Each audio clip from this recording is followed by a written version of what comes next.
So let's start. So my name's Nikki and I'm part of the management team here at Pictas. And just before we start with Julia, who's going to be a trainer for this session on, I think it's Milky Way for beginners. I'd like to introduce you to Pictas because some of you may not know what Pictas is. So we are a multicultural community of photographers, artists and creators. And our vision really is to create a community for connection, inspiration and learning, which is why we've developed Pictas Academy. So we are an engaging community. We're also very supportive and we like to inspire and share with people and also learn together. And we've got a desire to make a difference, to share our passion and our excitement and to support other creatives in their journey. So we believe people are at the heart of the community, and we are available on Instagram and also Vero, where I think we've got 11 hubs now.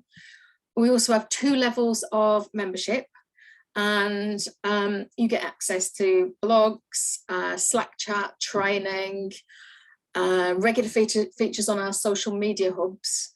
And I think the next level, which is the gold level, also gives you a page on our website, as well as access to a shop and access to our magazine.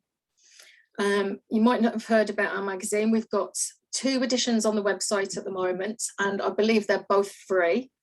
We've got a new edition coming out at the end of next week, and that's going to be an exciting, I think it's Friday when that's launching, so that's going to be exciting for us.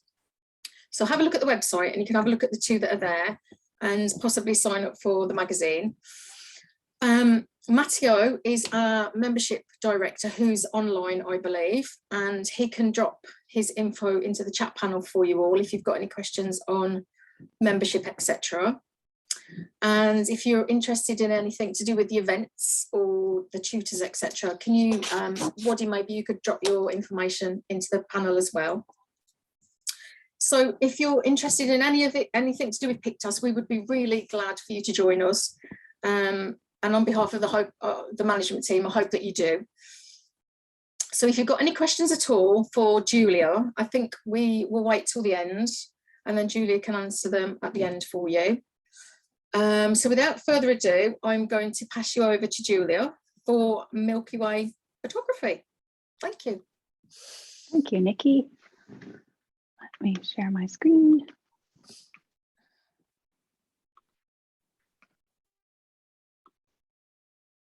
Okay, let's get started. I'm really happy to see everyone here today. Thank you for joining. I'm very excited to see so much enthusiasm for this topic, which I love dearly. So first, a little about me. I live in the San Francisco Bay Area of California in the US with my husband and my dog who come on some of my photo adventures with me. I am currently a semi-professional photographer aiming to transition to full-time. I most enjoy photographing landscapes, the night sky, and flowers and plants. While I've been interested in photography since getting my first camera in high school, I've been taking nature photography seriously for only about 4 years, learning along the way. I've always loved hiking and being outdoors, and I leaned into photography to help me cope during a difficult time in my life a little while back. While I take photographs, I am in the moment 100%. My worries and my stresses disappear. And then for me, that happens again when I process the images at home. I aim for my images to help the viewer experience the same joy, peace, or wonder that I felt when I created them. Photography has limitless opportunity for growth and learning, as you probably know. I've learned a lot on my journey so far, and I will continue to learn this art and craft for the rest of my life. I am now beginning to teach and mentor, sharing my knowledge with you to help you along your journey. So as you know, today I will be sharing some of what I've learned about photographing the Milky Way. The Milky Way is our galaxy. Our solar system sits in one of the arms of our spiral-shaped galaxy far from the center. The shape of the galaxy is like a disk, and the lighter band of stars we see across the night sky is the galactic plane, where the density of stars is greater, and we tend to refer to that as the Milky Way. The galaxy is estimated to contain 100 to 400 billion stars and at least that many planets. When we view the Milky Way, the galactic core is the most interesting part to many photographers, with a density of stars and dust clouds that make it most compelling to photograph. That is toward the center of our galaxy. So why photograph the Milky Way anyway? As you're going to learn shortly, it is not an easy task. It's a fairly technical type of photography, and it usually involves travel and loss of sleep. But for me, the feelings inspired by a good nightscape image make it all worthwhile. Whether you're photographing the night sky or not, just being in a place with dark skies, looking up at the stars invokes feelings of awe and wonder. It gives us perspective, seeing how small we are in the universe. Suddenly, our human problems seem insignificant. The scarcity of dark skies and clear views like this make an image of the Milky Way special, more so than many other types of nature photography. Not everyone gets to see views like this. And using a camera to capture the Milky Way is even more special, because with a long exposure, our camera sensors can capture more light and more stars than our eyes can perceive. This is unlike most types of photography, in which we're trying to make up for shortcomings of technology compared to our eyes. And then finally, the sense of accomplishment we can feel when we master such a challenging type of photography is really fulfilling. I enjoy the technical and creative challenge, and I hope you will too. So in today's webinar, I'm going to take you through the basics of the workflow I follow for planning my night shoots, capturing my images, and post-processing to bring them to life. In planning, we're going to cover where and when to find the Milky Way, apps and resources to help you plan, and what to bring. In capturing, we've got a lot to cover. Camera settings, how to focus in the dark, single shots, foreground illumination, composition, and I'm going to introduce the more intermediate concepts of stacking and blends. And then we'll wrap up with post-processing, including basic editing in Lightroom and Photoshop. Really, at every stage, the most critical element is patience. Anyone can photograph the Milky Way if they decide to.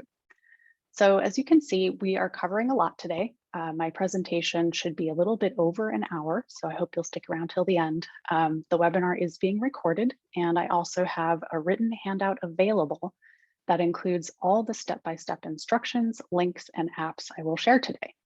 At the end of the presentation, I will cover how you can get that handout for free, so don't feel like you need to write everything down. You can enter your questions in the Q&A at any time. I will save them for the end and address anything that I didn't cover. So the very first time that you capture the Milky Way and the back of your camera lights up to show you that sky you captured, that is a magical moment. I clearly remember that moment for myself, and I'd like you to experience that as well. I look back at my very first Milky Way capture here, and the image is nothing special, but the moment is one that I will never forget. The image on the right is one of my favorites from last year. I think you can see my progress. With the tips I'm going to share today, you can advance your skills to help you along your photographic journey.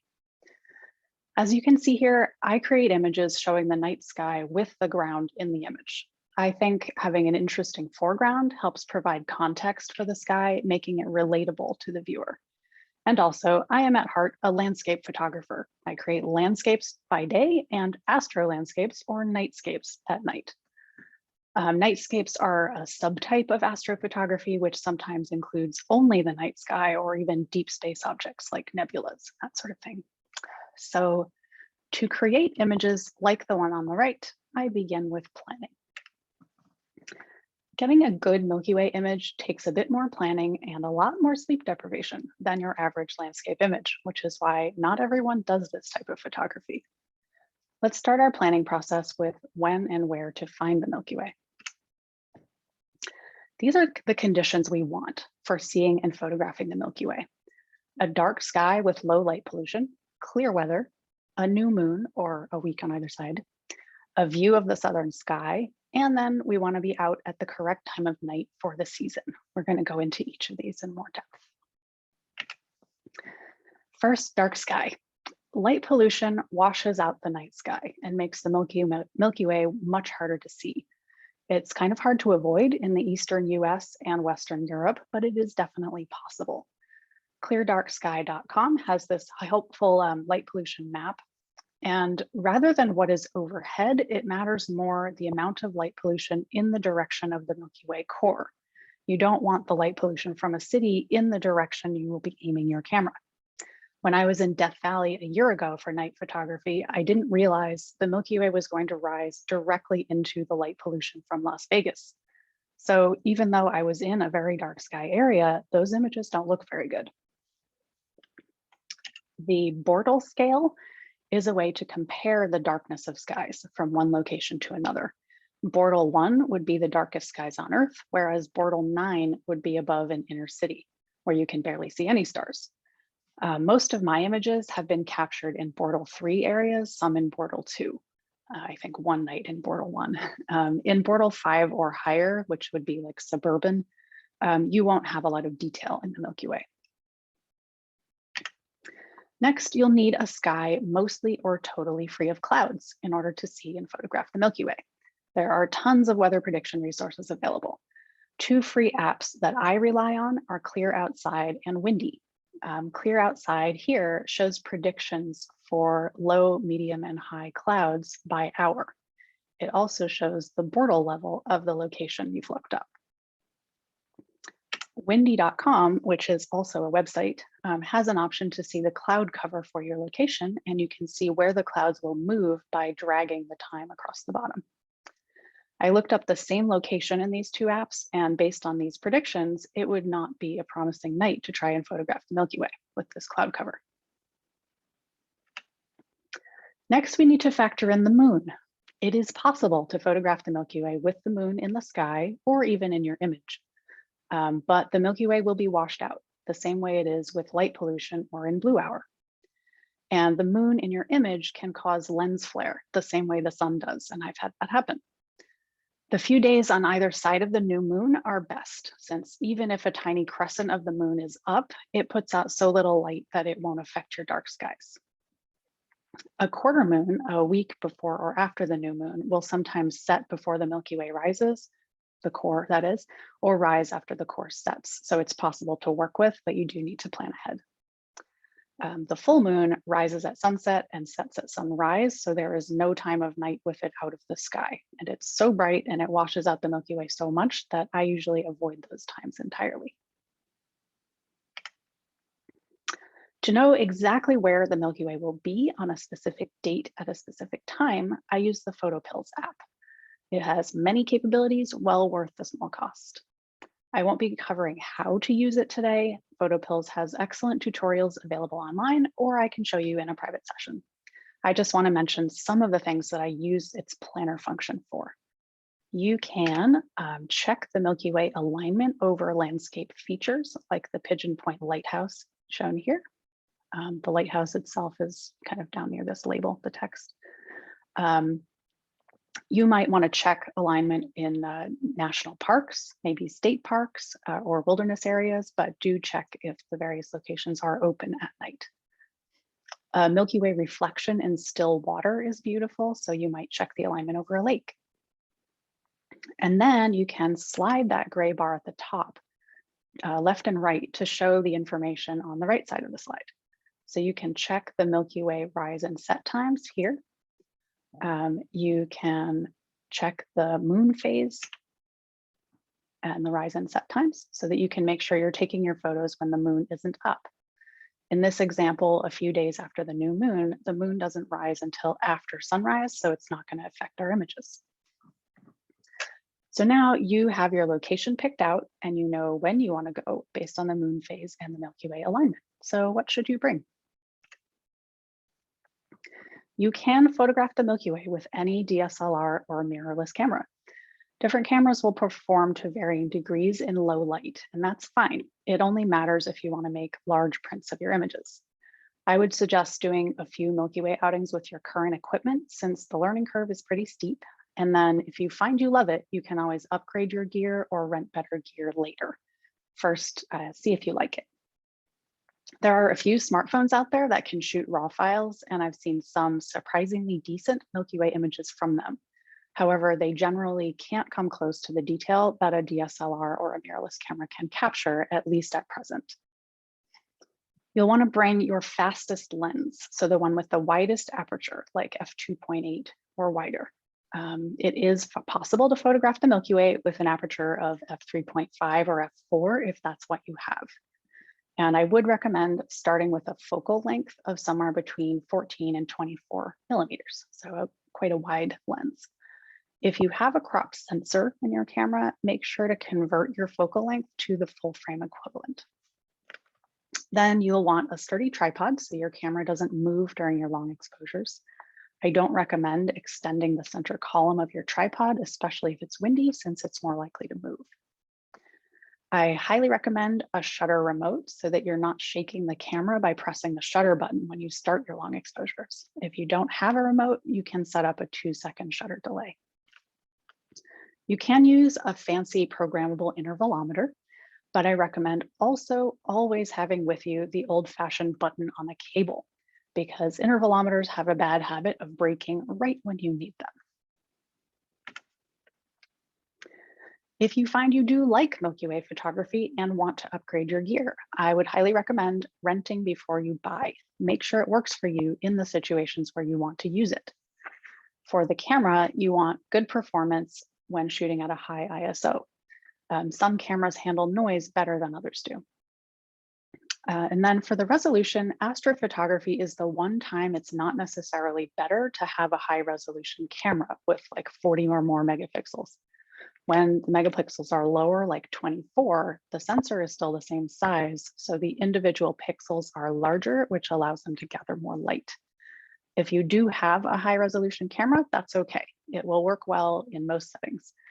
Just be aware that it may show star trailing sooner, so your shutter speed may need to be faster. Then a full frame camera will allow you to use longer shutter speeds since you don't need to account for the crop factor when you're calculating possible shutter speeds. And we'll cover more on that later. If you're curious what I use, I have a Nikon Z6 II that I use for most of my nightscapes. For the lens, as I said, I recommend a wide angle between about 14 and 24 millimeters when you're starting out. You want a fast lens of f2.8 or wider, and wider means a smaller number like f1.8. A wide aperture allows in more light, so we can shoot at a lower ISO for a less noisy image. More on that later. Then the final thing to look for is how much the lens distorts the stars in the corners. Most lenses do fine in the middle of the sky, but as you get toward the edges of your image, the star shapes can become elongated or even kind of flying saucer shaped or mushroom shaped. Ideally, the stars will look pretty round throughout the frame. So this is where renting a lens to check it out comes in handy. Then you're going to need some gear for your comfort and safety. First, you definitely need a headlamp or flashlight to get to your location or back to your car, and then to light your gear while you set up. Your phone flashlight is not enough. Be prepared in case your phone battery dies. Many people prefer headlamps with a red light setting so they can avoid impacting their night vision once their eyes get used to the dark. You'll want extra batteries for everything: your camera, your headlamp, any other lights you have, and your phone. You'll probably want some warm layers for when it cools off after dark, as well as some water and snacks. There will be some waiting around in the dark, so bring what you need to be comfortable. I recommend downloading the GPS app Gaia GPS, which I'll cover more in depth later. That is free, and you want to get it ahead of time. And then finally, you should have some knowledge of the local terrain, any animals to avoid, and how sensitive the plants are. A couple of years ago, I was in Utah on a photo workshop. We'd gotten up before sunrise for some blue hour photography. My friend Ben put his hands on the ground behind him and leaned back, and he looked down and there was a giant scorpion right next to his hand. So it's best to be aware of anything in the area that can hurt you, like snakes, bears, mountain lions, and know how to avoid them. While we're on the topic of being informed about your chosen location, Nature First Photography is a great organization I joined because I strongly believe in their principles. As photography, including nightscape photography, becomes more popular, the impact of more humans on our public lands is increasing. People are vandalizing beautiful public places and leaving garbage behind. And aside from that, walking on fragile plants or pushing over a rock accidentally causes wear and tear that damages that natural environment and worsens the experience for the next person. I encourage you to follow the nature first principles that are shown here. And remember, just because it's dark when you're out there and no one can see you, that doesn't mean your impact doesn't count. You know, that wildflower you stepped on was just as crushed the next day because it was dark. And then finally, when you do share your beautiful night sky images, please don't geotag them. Make people do their own research to discover these amazing places so that the environment doesn't become overrun with people and even more damaged. And thank you on behalf of all of us. And then finally, the final phase of planning for me occurs on location. I would highly recommend arriving during daylight while you can see the terrain and safely walk around. I also recommend, as I mentioned, downloading the Gaia GPS free app before your shoot while you still have a cell phone signal. Even with the free version, you can access the most important feature, which is recording your hike. See that record button? That way you can safely get back to your car in the dark by following your own trail. Once it gets dark, it's pretty disorienting when you can't see any landmarks further than your headlamp reaches. And my favorite part is the app works even if you don't have a cell phone signal. Another cool feature is that you can mark waypoints for where you parked your car. That's that little one I dropped here, as well as any potential compositions that you might want to return to. And that's what all of these little camera icons are. I rely on Gaia to feel more confident when I'm out at night, and I also use it for sunrise or sunset photo outings anytime I'm hiking in the dark. The final step I take in planning is choosing a Milky Way composition when I'm at my location. While I'm hiking around looking for compositions and marking them in Gaia, I am also using PhotoPill's Night AR or augmented reality feature to visualize where the Milky Way will be at different times that night. You can drag left and right with your finger to move time forward and backward to see what time the best alignment will be over your composition. When I'm out for a night shoot, I'll get there in the mid-afternoon and mark 3 or 4 compositions in Gaia with these screenshots from PhotoPills, and that helps me prioritize what I'm actually going to do that night. So now you have your gear and you have your plan. Let's move on to how to capture the Milky Way. I'd like to start with the challenges. It is dark, and I mean really dark. In these places with no light pollution, you can't see anything. You may not realize how much you rely on looking at your camera until you can't see it except for the illuminated screen. And that screen does not show you the other buttons on the camera. If your buttons are not backlit, you will not see them. It's also really hard to compose a scene when you can't tell what's in your frame until after you take a picture. And focusing in the dark is also quite challenging. So I will share how I handle each of these so that you can fumble in the dark a little bit less than I did. You will find your experience much less frustrating if you have learned your camera by touch before your night shoot. I recommend practicing by staying after sunset until late blue hour, or practice in a room with the lights off. Listed here are the controls that I recommend knowing because you will need them. And then also practice with your shutter remote and your tripod so you're not getting the hang of them in the dark. Once on a workshop, I had rented a lens. I was borrowing a tripod from the workshop leader, and I had a new intervalometer.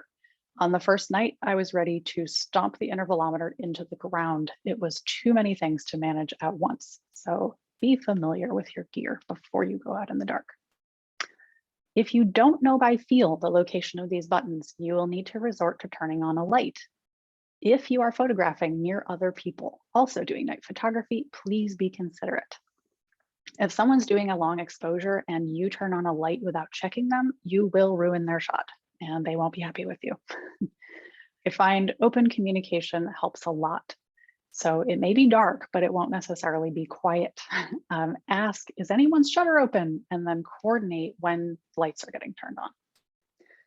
You may have heard that a red light is better for nighttime. And that is true if your goal is to see the stars with your eyes. because red light doesn't affect your night vision.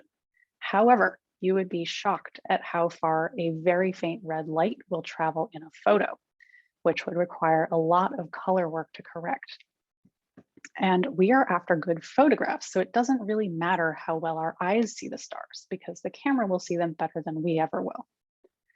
If you do need light, which you probably will, the best option to minimize impact on your night vision and other photographers is the screen of your phone, not the phone flashlight. Just take out your phone, touch the screen once so it illuminates faintly, and that should be enough to do pretty much whatever you need to do. To help with the challenges of using your camera in the dark, I would recommend arriving and setting up while it's light out. As I've said, I always get to my location before sunset so I can photograph that too, and then I have plenty of time to get ready for my night sky photography. You will want to replace your battery, mount your camera on the tripod, turn off your image stabilization or vibration reduction, whatever your camera brand calls it, plug in your shutter remote, frame your first composition while you can still see it, and then put your headlamp around your neck so that you don't need to grope around in your bag for it after dark. There will be a lot to remember once you start shooting, so enjoy the relaxation time as you watch the light fade and the stars come out. Now, camera settings. I know some of you are eager to hear this. So when we talk about camera settings, keep in mind that we are pushing the limits of what most cameras can do. We want to capture as much light and as much data as possible with as little noise as possible for a high quality image. And for that, you really need raw files. JPEGs will not capture the amount of detail we need for post-processing. Your shooting mode needs to be full manual. In such dim light, cameras really can't function automatically. And again, you will find your night photo experience much less frustrating if you get comfortable shooting in manual mode before you try to photograph the Milky Way. So I would make that change now and just do it always. That way it will be second nature. Next, white balance. So the night sky at full dark is actually black to gray. It's not blue. And the light is the same temperature as daylight, which makes sense when you think our sun is a star too. The Milky Way to the naked eye has a little bit of an orange or brown hue, like this photo on the left, which most people adjust to be more blue for aesthetic reasons. I don't recommend auto white balance at night because again, in such dim light, the camera has a hard time making decisions and it will vary night white balance slightly from one image to another. Many people will set a custom white balance to use for night sky photos, usually between 3700 to 4200 Kelvin, so that they'll get a cooler or bluer sky. Your camera probably has a fluorescent setting, which is at 3900 Kelvin, so that's a handy shortcut if you want. If you are shooting raw, which you should be, you can adjust your white balance in post-processing. I know from experience, for me, that remembering to reset my nighttime custom white balance for daytime shooting the next day is something that I am really, really bad at. And I photograph a lot of sunsets as well as macro images. So I find it's less rework for me to keep my white balance at daylight all the time and adjust the image color during post-processing. So this means my Milky Way images start out orangey brown, like this one on the left, and then I'll edit. So if you can remember to set your white balance for the night shoot and then reset it afterwards, that is your best bet. Now moving on to more camera settings. To get your exposure correct, we are going to work with the three elements of the exposure triangle. So your aperture should be as wide as possible to capture as much light as possible. This is like the pupil in our eyes expanding when it's dark. So ideally, we're looking for f2.8 or wider, which again means a lower f-stop number, like f1.8. Shutter speed is determined by your focal length. We want a short enough exposure that the stars are pinpoints rather than oblongs or longer trails as they start to show the Earth's rotation. And stars will start trailing sooner with a longer focal length. So if you photograph a scene at 35 millimeters, your shutter speed has to be faster than if you photograph it at 14 millimeters. And this is why most people use a wide angle lens for astrophotography. For shutter speed, the rule of thumb for pinpoint stars used to be an equation 500 divided by your focal length, but most modern cameras have better resolution and they will show star trailing before that. So it's best to use photo pills where you can input your camera and your focal length to get the best shutter speed for you. Or if you don't have photo pills, you can use 350 divided by your focal length, and you're not going to see that in a guideline anywhere. This is my recommendation based on the settings that I use. If your camera has a crop sensor, you are going to need to factor that in. So it should be divided by the full frame equivalent of your focal length. So as we've covered, aperture and shutter speed are determined by your equipment. ISO is the only variable you have left to adjust. When I'm photographing a sunset, as it starts to get dark, I increase my shutter speed longer and longer to compensate for that dim light. And that may be your instinct when your Milky Way exposure is too dark, but you can't do that because the stars will start to trail visibly in your image. So the only thing you can do to get a brighter exposure is to increase your ISO.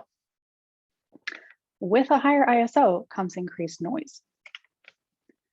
Noise is a random grainy looking pattern that's more apparent in images as the ISO gets higher. 12,800 is the highest ISO that I've used so far for the night sky. And you can see here what that noise looks like. The white spots are stars. The dark speckles or the graininess that you can see is noise.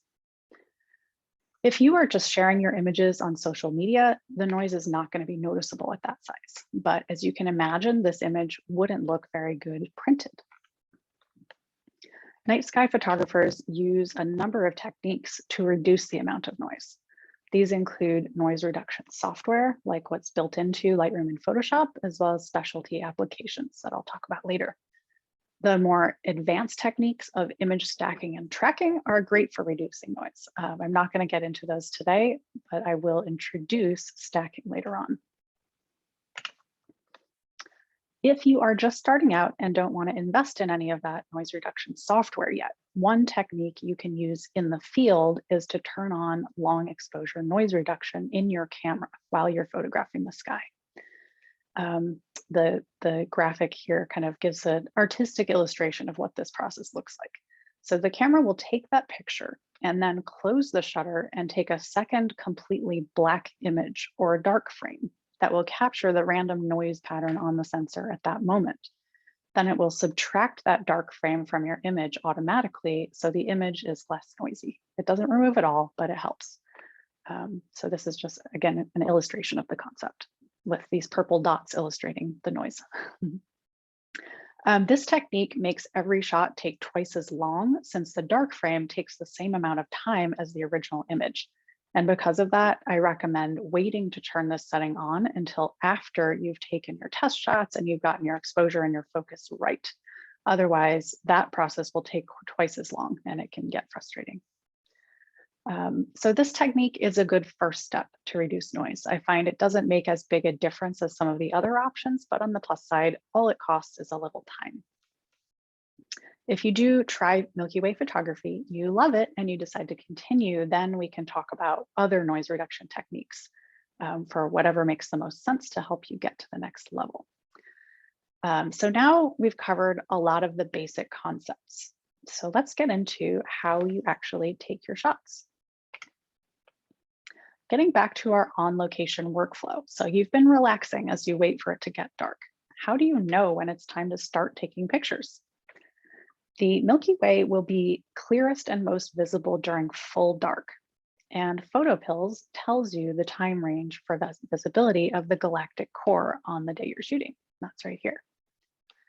In this example for a post-sunset Milky Way in August, PhotoPills reports visibility of the galactic core starting at 9:50 p.m., which is after twilight ends. This is a full hour and a half after sunset. So that's why you're waiting around in the dark. At an evening shoot, I usually will watch the sky. And as soon as I see the faintest hint of the Milky Way, which will look like a slightly brighter band across the sky, I will start shooting. This is still during twilight, before full dark, and before 9:50 p.m. here.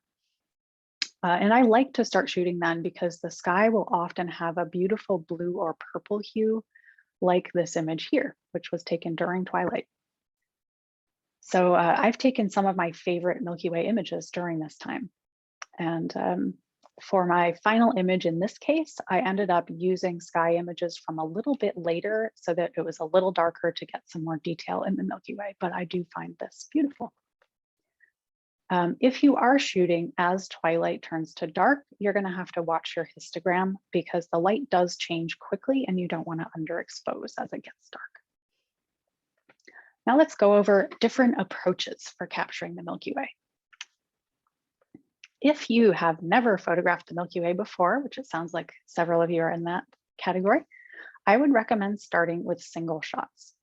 And that's just like it sounds. Your final image is the result of one photograph with foreground and sky together. With single shots, your foreground is likely to be very dark or even completely black, silhouetted against the night sky. Many people use silhouetted trees as their first Milky Way foreground, as I did. You saw that image a while back. Sometimes a snowy mountaintop will reflect enough starlight to be visible as more than a silhouette, or in some places, it's dark enough to see the Milky Way, but close enough to a town to get a little light pollution illuminating your foreground. And Cannon Beach in Oregon is one of those places. So if you have that light, take advantage of it. You might be lucky enough to get a crescent to quarter moon rising or setting at the right time, either behind you or to the side, and that would also provide some beautiful foreground illumination. But if your foreground is a dark silhouette, that is absolutely fine. And in fact, that's what I would recommend for a beginner. Just master the basics first. So to get your exposure right on your night sky, it is critically important to use your histogram. Relying on how the image looks on your LCD screen on your camera will usually result in an underexposed image. In fact, once I have focused, I usually turn down the brightness on my screen so I won't be misled by it. And as with all types of photography, exposing to the right in your histogram will capture more data than underexposing will. But we do want to make sure we don't overexpose the stars because they have faint colors that would be lost. But then if we underexpose, correcting that in post-processing by lifting the exposure or the shadows will add noise. So it's a balancing act. I usually aim for the right side of my histogram to make it at least 50% of the way across the histogram, ideally somewhere closer to 2/3. The one shown here is an acceptable histogram. If your entire histogram is crunched up against the left side or only 25% of the way across, your image will be severely underexposed. And if you correct that in post-processing, you're going to introduce more noise. I don't try to get all the way across the histogram to the right side because then the image would look like daylight and I would be at risk of overexposing the stars. Then with your very dark silhouetted foreground, it is typical to have this tall spike right at the left side of the histogram. That's just representing the darkness of your foreground. Next, focus. I know a bunch of you are interested in this. So if you have a silhouetted foreground, you can either focus on the horizon or on the stars. The easiest method is to focus on the horizon before it's fully dark so that you can use autofocus. Then just make sure you don't touch your focus ring. If you forget to do that while autofocus still works, or you're not able to, you will need to focus on the stars instead. This is one of the biggest challenges in photographing the Milky Way. If you miss focus, there is no way to correct it after the fact. You might think that setting your focus ring on infinity would work for the stars, but it doesn't. It's usually back a little bit from infinity.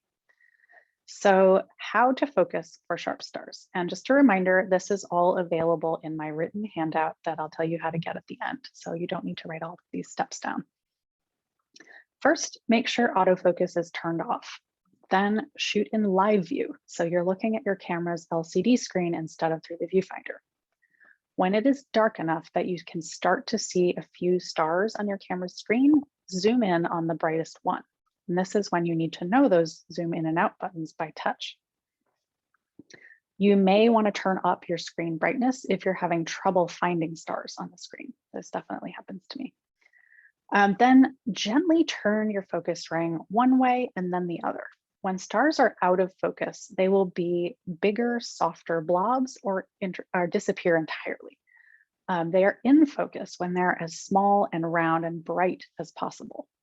You will probably go past focus in one direction, then past it in the other, before you zero in on focus in the middle. This process looks something like that, where again, your star is small, round, and bright when it's in focus. So do your best and then take a test shot and zoom in to check your focus. This part is really important. You will not be able to tell if you're in focus or not unless you zoom in. And then repeat this as many times as necessary. It still takes me a few tries to get focus right most of the time, so just be patient. And if you don't manage to get focus correct on one Milky Way outing, don't be discouraged. It does happen. Some lenses make finding focus easier than others do. So it doesn't mean that you won't get it right your next time out. So these have been the basic steps for your first few outings: single shots, silhouetted foreground, and focus as I've described here. If you're starting to get comfortable with these basics, you may want to try some of these techniques. I believe there's a wide range of experience levels among those of you watching today, so I wanted to include what the next steps might be for those with a little more experience. You will probably still continue with single shots for a while, meaning your foreground and your sky are still captured in the same image. However, you may want to incorporate image stacking. I'll go over that in a moment. You may also want to consider adding some artificial light to your foreground, so more detail will be visible. That light on the foreground will help your histogram move to the right, as you can see here. And if your foreground is going to be visible, you're going to want to focus there. It will be much more noticeable in the final image if your foreground is out of focus than if your stars are a tiny bit soft.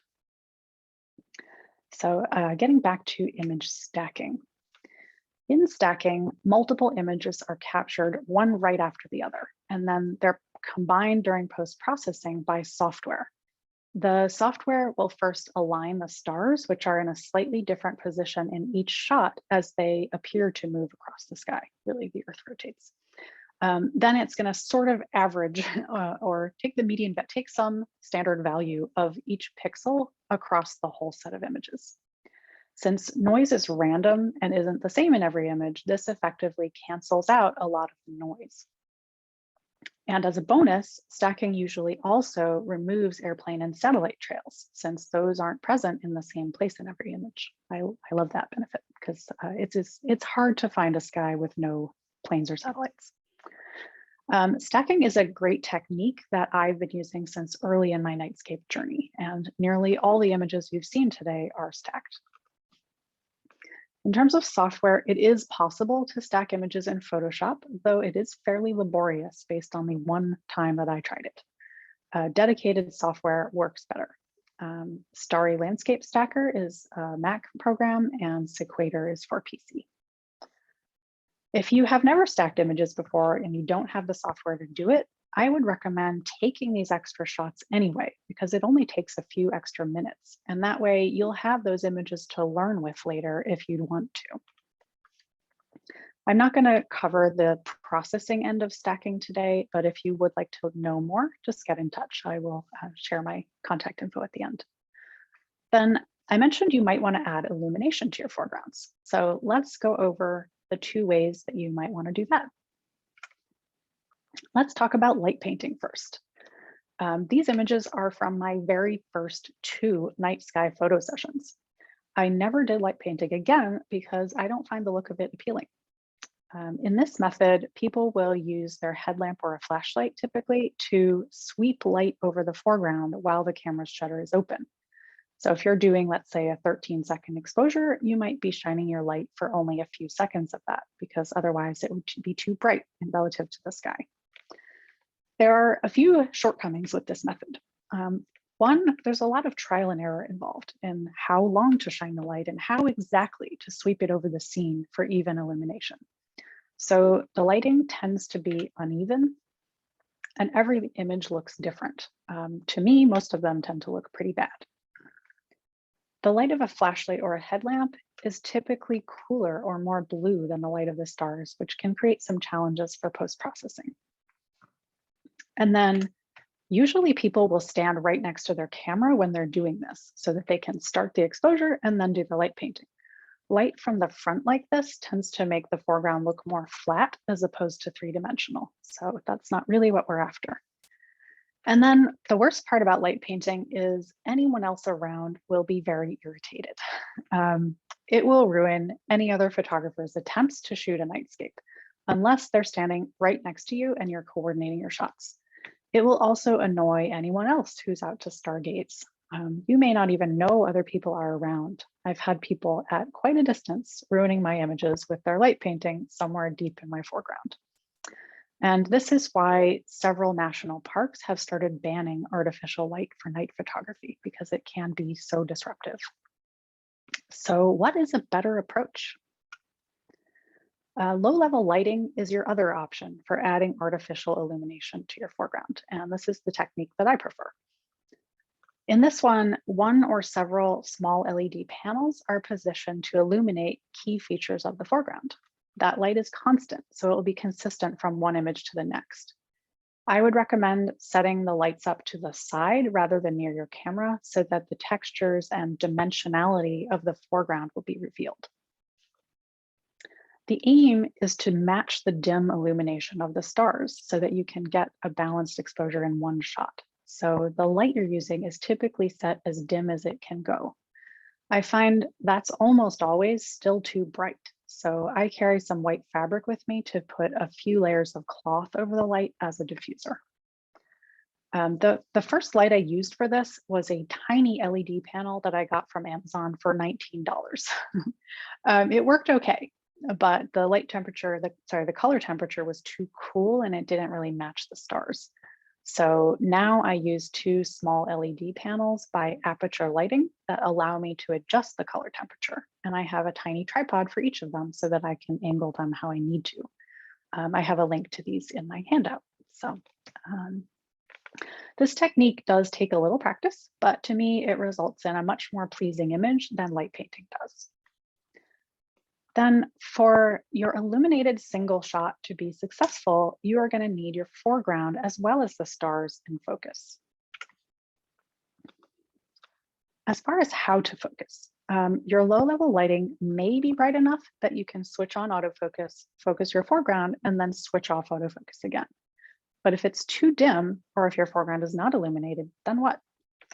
Well, you can try to dial it in manually by moving your focus ring a tiny bit at a time and taking lots of test shots and then zooming in on them to check focus. I have never been very successful with that, and I find it's pretty time consuming. So I use light to focus. First, I check with everyone around me to make sure their shutters aren't open. Then I turn on autofocus, put my headlamp on its brightest setting while I'm aiming it down at my feet. Holding that headlamp in my hand, I shine it on the foreground where I want to focus, quickly focus my image, then shut off my headlamp and switch focus back to manual so it's not going to change. This takes only a few seconds. And again, these steps are written out in my handout. Then make sure you don't touch the focus ring after this. If you were to switch your camera from, let's say, landscape to portrait orientation, you might accidentally move the focus ring and blur your shot. So I make sure to check my focus with a test shot every time I change my composition or move my camera. In the national parks that have banned the use of light for night photography, this method of focusing would be frowned upon, just so you know. And then in your shot, make sure you double check how in focus your stars are. If your foreground is sharp, but the stars are not, it will help to move farther away from the foreground without zooming in, and then focus again. Then if you have photographed the night sky enough that you're comfortable with the techniques we've discussed so far, you may want to try your hand at blends. Blends are an advanced technique, so if you're a beginner, just don't worry about this part yet. Blends use separate images for foreground and sky and combine them during post-processing. Blends are technically a type of composite since you are combining images, but the Nightscape community separates them because the images are taken with the same equipment on the same night without moving the camera or tripod. Nightscape photographers will usually blend images like this so that they can get a less noisy foreground with more detail. And also, not everyone uses low-level lighting and it doesn't work in every scenario. So these techniques will allow you to show detail in your foreground without adding any light. The two most common types of blends in Milky Way photography are blue hour blends and starlight long exposure blends. In a blue hour blend, the foreground is photographed before it's fully dark. And this enables you to use a much lower ISO for a less noisy image. I like to capture these images while it's still light enough for autofocus to work. And then with a starlight long exposure blend, you would photograph your sky and your foreground one after the other during the dark of night, but with different settings. The foreground exposure will use a much longer shutter speed of usually 2 to 10 minutes, often in combination with a lower ISO for less noise. So both of these types of foregrounds are then blended with the sky image during post-processing, and many of my Milky Way images are blends. As I said, blending images like this is a fairly advanced technique, so I'm not going to cover how to do that processing today. I'm mentioning them today because even if you don't know how to blend images yet, you might consider shooting a blue hour or a starlight long exposure foreground. Because that way you can learn the technique later because you'll have those images to play with.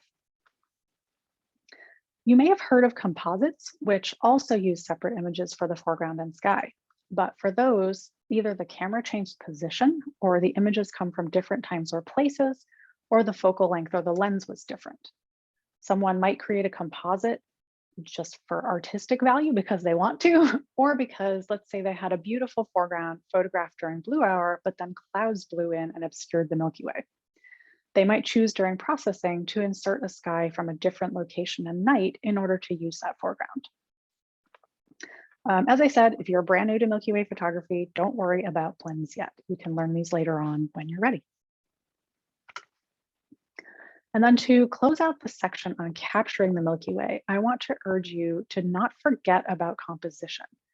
Think about in a daytime or a sunset landscape photo, pretty clouds would be like a flourish to complete an image that already has a strong composition.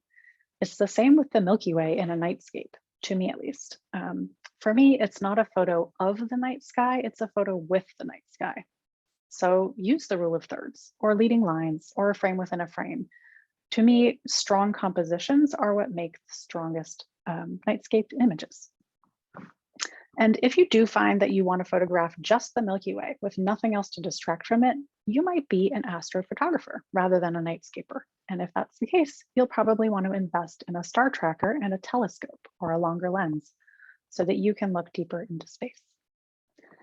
So by now, you've finished taking your photos with a strong composition, good foreground illumination, and sharp focus. What do you do with those images when you get home? That leads us to post-processing. Post-processing is critical for nightscape images. It is much more important than for landscapes. The data is there in the raw file if we didn't underexpose it, but it takes a few more steps to reveal what we've captured. Then also, nightscape post-processing is creative, and there is no single right way to do it. This is art. Every nightscape photographer has their own editing style and workflow, so the steps that I recommend are going to be different from those anyone else will tell you. And also, my workflow is continually evolving, so what I'm sharing today will probably be different in even a couple of months as I continue to learn. If you decide that you like Milky Way photography and you continue doing more of it, you're going to discover your own style. So maybe you'll like your colors more or less saturated than I do. Or maybe you like a more blue hue to the sky. You'll find out. In my own post-processing, I try to represent what the scene felt like, or I try to create a feeling of wonder for the viewer. I will never add things that weren't there, nor do I replace colors. I work with what I captured to bring it to fruition, and I feel it's important to be transparent about the techniques I use so that I don't mislead anyone. I'm going to use this unedited image to talk through post-processing. While each image is unique, I do tend to have the same goals for all of them. So first, I want to increase the overall exposure because this looks a little dark to me. I want to adjust the color to be more on the sort of blue and magenta side. I want to bring out color and detail in the Milky Way, decrease that yellow glow on the horizon from light pollution, make the foreground more three-dimensional to give it some pop, remove any planar satellite trails, reduce noise, and sharpen. So here's what those changes looked like when I was done. Now, how did I get there? For the rest of this section, I'm going to assume that you use Adobe Lightroom and/or Photoshop, the Creative Cloud version. If you don't, you're going to need another photo editing application that can handle raw files. Unless you're blending multiple images together, and even if you are in some cases, you can edit a Milky Way nightscape image entirely in Lightroom if you choose to, especially now that the masking tools have been improved. I used to do that. These days, I start in Lightroom and then move to Photoshop. And as a reminder, all of the post-processing steps that I'm about to cover are detailed in the handout I mentioned, so you don't need to write them down. Step one is distortion. In Lightroom or Adobe Camera Raw and Photoshop, first go in lens corrections. I check the boxes for both chromatic aberration and profile corrections. Then I move the distortion slider all the way down to 0. That's because, especially with wide angle lenses, distortion can be significant. And when Lightroom corrects that, it's going to stretch the stars toward the edges of the image. This can elongate them and just make the shapes not look natural. This is a step that I wish I had known to fix in my first few years. So if you are stacking images, you want to do that after this step. Step 2 is exposure and color. So go to your basic panel. You can do these steps in any order. I tend to start with the sliders that make the biggest visual difference. So I usually will do exposure first. Hopefully you're not going to need to increase your exposure much, since that would add noise. If you do consistently have to increase your exposure +1 or more, then you are underexposing your sky images and you'll need to solve that in the field. Next up is white balance and tint. To adjust these, first move the vibrance and saturation sliders all the way up to 100. That looks terrible. They won't stay there, but this makes it really obvious what colors you have in your sky. Then adjust your white balance and tint. I aim to have a balance. I like some yellow in the core of the Milky Way, some blue in the darker areas of the sky, some green and some magenta. Then move those vibrance and saturation sliders back down, but not all the way to 0. In order to reveal the faint colors in the sky, you'll want to increase the vibrance and saturation more than you might for other types of photos. I usually do about +15 to +35, trying not to overdo it, just anywhere in that range. Keep an eye on your stars while you're doing this. Most of them should still be white. If you're finding the stars, especially at the edges, are blue or magenta, then you've probably pushed saturation, white balance, or tint too far. And then if you have bad light pollution on the horizon, instead of increasing the saturation globally, as we've done here, you may instead want to go to the HSL panel and increase the saturation of every color except yellow. So here, there's nothing magic about where the sliders are in this example. These are the settings that I liked for this image, but another image would have different settings. And then you're also going to have your own style. So these are just an example. When you're adjusting your white balance and tint to work on color, you may discover some unexpected things in the sky. This is my favorite part of Nightscape post-processing. I never know what colors I've captured until this point. So the steps we take can reveal air glow in the sky. This is a faint light emitted by the Earth's atmosphere, and it usually appears about 10 to 15 degrees above the horizon, so it's fairly low. I've most often seen green air glow, as you can see here, but it can be red as well. Some nightscapers will remove air glow. I sometimes tone it down, but I often find it adds a uniqueness to the image that I enjoy. So if you end up with air glow in your sky, you'll need to decide whether to embrace it or remove it. Now let's talk about contrast, which I mean in a broad sense. At its core, contrast is the difference between various tones of light and dark. And really, all of the sliders in the middle of the basic panel affect contrast, but in different ways. In general, increasing contrast makes an image more dramatic and punchy, while decreasing contrast makes it more dreamy. And again, every nightscape photographer will tell you to do different things with all of these sliders. My style, especially in my Milky Way skies, has evolved from high contrast to lower contrast over the past few years.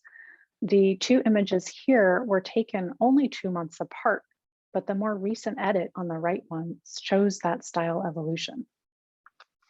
In the image on the left, I pushed the contrast and clarity sliders pretty far, which resulted in an image that someone I've learned a lot from, Christine Kenyon, would call crunchy. These days, I never touched the contrast slider, and if I use clarity, it's to move it down slightly for a dreamier effect. I do often add a touch of dehaze, but only about between +5 and +9. The highlights, shadows, and whites should be adjusted to your taste.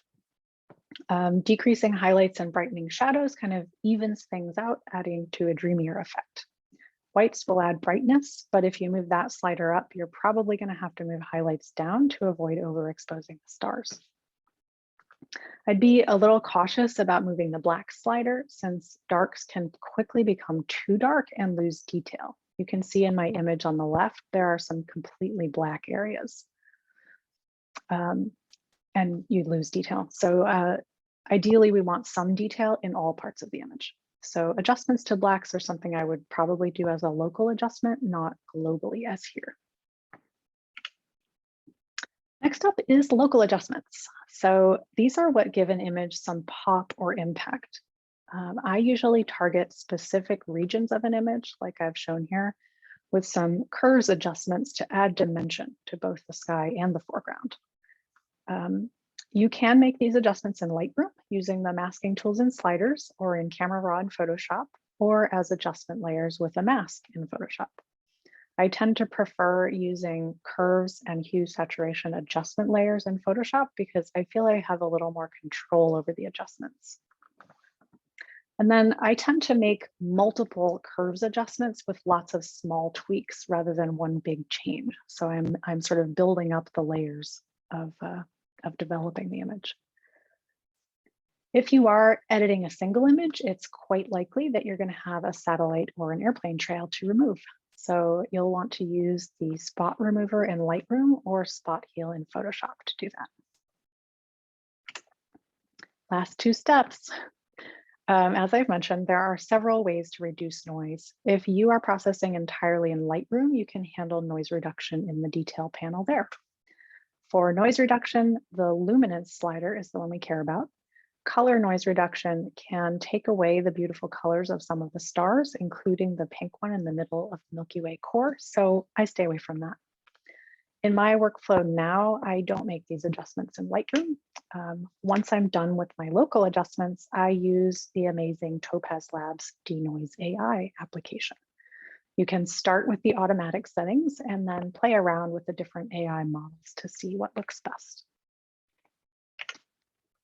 My final step in image processing is sharpening. In my opinion, this is really needed only if you're going to print your image. On-screen viewing, especially on social media, it's just not big enough to show the detail for sharpening to make a difference. And if you do find it's noticeable, then you're overdoing it. There are many, many ways to sharpen an image. If you already have your own process, go ahead and use that. If you're processing entirely in Lightroom, you can sharpen in the detail panel there. If you just add sharpening, you're going to sharpen everything, including noise in the sky. So that's not ideal. Instead, you'll want to add masking here, which will limit the sharpening to only the edges of objects and stars. To do that, hold down Option on a Mac or Alt on a PC and drag that masking slider until individual stars are outlined, as in this picture here. Then increase the amount of sharpening. I've been told by someone who works at Adobe that masking and the amount of sharpening should sum to 100. So that would mean if masking's at 70, increase sharpening to around 30. Definitely while you're zoomed into the image to see how it looks, and then tweak that final setting as needed. In my workflow now, again, I don't sharpen in Lightroom. Once I'm done with noise reduction, I use Topaz, another Topaz app, Sharpen AI. I'm not getting into the details of how to use it, but I recommend it. If you're not looking to buy Topaz, you can also use Photoshop's sharpening tools instead in the filter menu. No matter what method you use, be careful sharpening your sky. Really zoom in to make sure it's not over sharpened or unnatural looking. I find I often need to add a mask to remove sharpening from the sky entirely. I also do that with sunsets and things. So that is the last step in our process. Thanks for bearing with me. I know that was a lot. So all in all, is Milky Way photography easy? Well, not really. That's why most people don't do it. So there are a lot of things to remember, but I promise you will get the hang of them with practice. But is it worth it?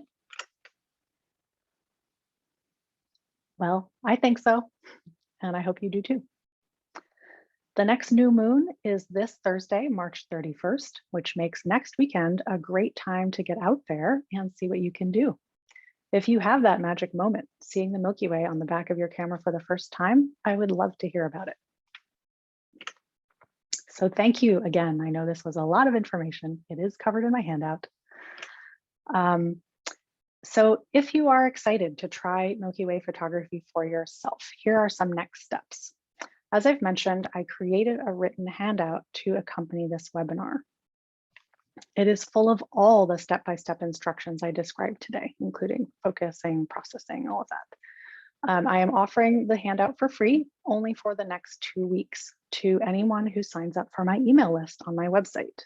And hopefully one of my panelists can add the link in the chat. After that, I'm going to take it off my website and work into turning it into other content like courses and an ebook. So get that while it's available.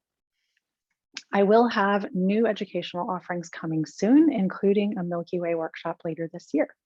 And so by signing up for the email list, you will be the first to know what's coming up. If the information we covered today has you excited, but also overwhelmed, understandable, I can help you.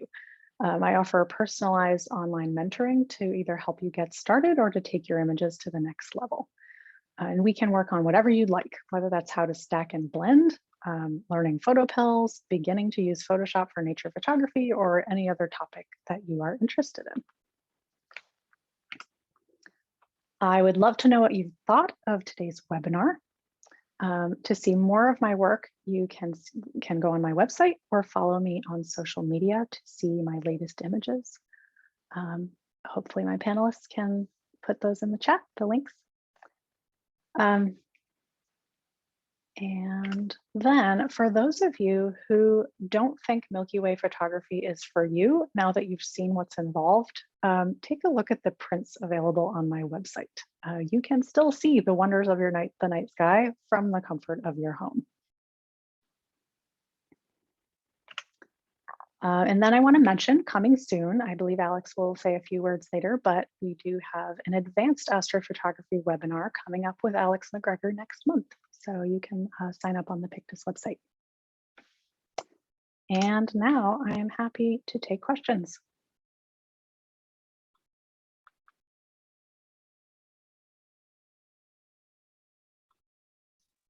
Julia, there are 4 questions already in the Q&A. If you click on the bottom, you can see them. And if somebody would like to ask questions directly, feel free to type them or raise your hand, and then I can allow them to speak. Yep. Let's see, Jessica. So I think I covered why not to use a longer focal length. It's because you have to use a shorter shutter speed, which then means you have to raise your ISO. So you get a more noisy image that way. Planet Pro, Suba, I've heard of it. I don't know that much about it, so I'm not sure of the feature comparison. I've only ever used photo pills and I love it. Robert, in-camera noise reduction. So That's a good question. You can go either way. I don't know. That I usually do probably 3 different noise reduction techniques in every nightscape image. With stacking, I would say I don't necessarily use in-camera noise reduction. I do like the software correcting it tends to blur things. I mean, that's essentially what it's doing when it's removing noise. So I don't like to use too heavy a hand on that. And Jessica, nervous? Oh yes, I understand. I get this question a lot from women, and I completely understand. I try not to go by myself. I find like there are lots of photography communities. If you know, there are Facebook groups or camera clubs or various groups of people, and you can try like. As we've seen from the number of people here today, this is an area of interest in photography. And if you find some like-minded people who also want to try it out, then you can go out together. And then it doesn't have to be as nerve-wracking when you hear noises, noises in the dark behind you. I tend to be afraid more of the 2-legged beasts than the 4. So as women, yeah, that's a factor. So I try not to go alone.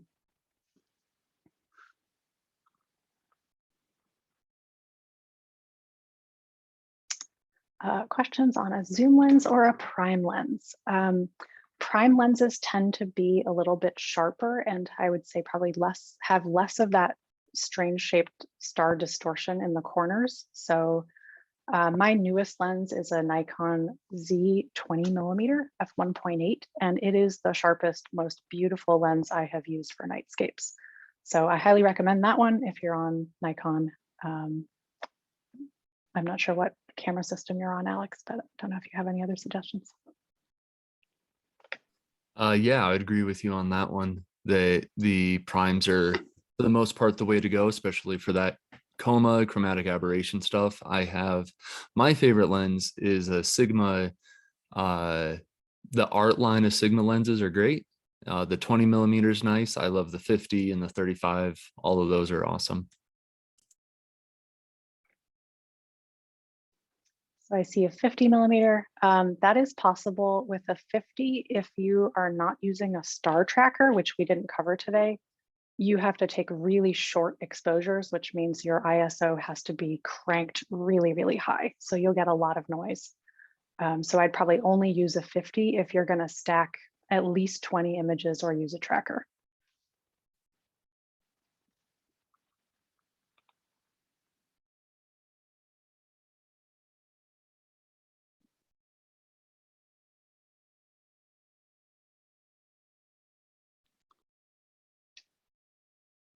See any other questions in the chat?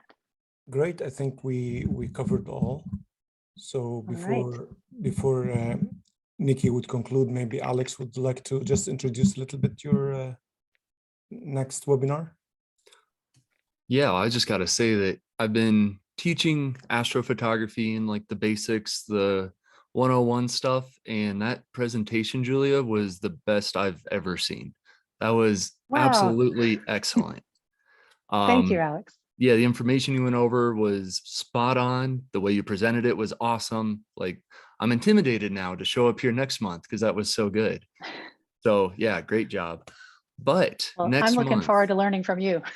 Yeah, so I am going to be going over, she kind of mentioned a few times like more advanced this, more advanced that.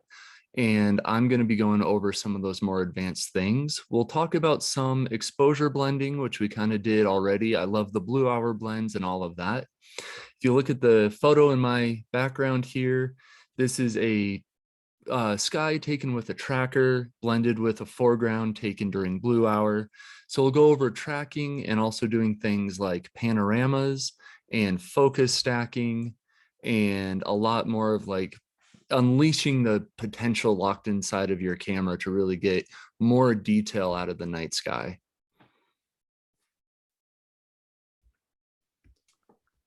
I look forward to it. That sounds awesome. That sounds awesome. So your webinar, I think, Alex, is on the 23rd of April, if I'm right. I think So that is if right. anybody wants to sign up for that, that's on the Pictas website. So it would be great if you would join us.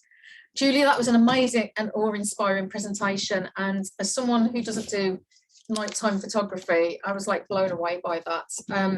The image from 2017 to your image that you showed us in 2021, you could really see how you'd grown, and it gives me hope. It was brilliant. If I can do it, so can you. I love the obvious tips. They seem obvious, but to kind of like find out about your camera and where the things are in the dark, to learn about that before, I just wouldn't have even thought about that, or to set up the camera in the light. It's just something I wouldn't have thought of. So there was some brilliant tips in there for somebody who hasn't done it before. So thank you for that. I think it was absolutely awesome. So thanks everyone for joining us. We'd love to have you join Pictas as well. So if any of you are interested, please hop over to the website, pictascollective.com, and thank you all for joining. And thank you very much, Julia. It was awesome. Good night, everyone. Thank you.